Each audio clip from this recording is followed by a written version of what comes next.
আসসালামু আলাইকুম ভাই। কচি পাতাগুলো কুচড়ায় যাচ্ছে।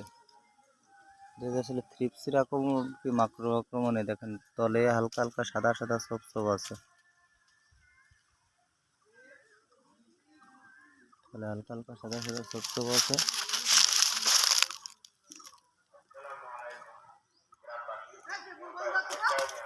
মোটামুটি অধিকাংশ গাছে এরকম হয়ে গেছে। এর ভিতরে প্রতিকার আছে।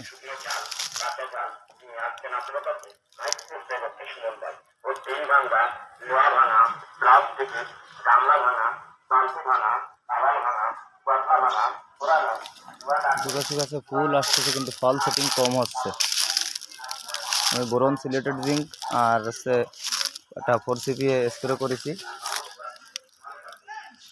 তার আগে স্প্রে করেছিলাম ইমিডাক্লোরোপিড, থায়ামেথাক্সাম, অ্যামামেকটিন 1.8 EC আর ছত্রাকনাশক। এই 4টা একসাথে স্প্রে করেছিলাম। আর তারপরে স্প্রে করেছি বোরন সিলেটেড জিঙ্ক আর একটা 4CP।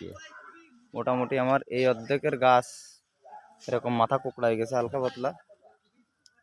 কচি পাতাগুলোর গ্রোথ ভালো না, বেঁকা বেঁকায় যাচ্ছে। তো অর্ধেকটা মোটামুটি ঠিক আছে। ফেরামন ট্র্যাপ, ইয়েলো কার্ড সব কিছু তো দেওয়া আছে, পোকা তো এখানে যথেষ্ট মরিছে।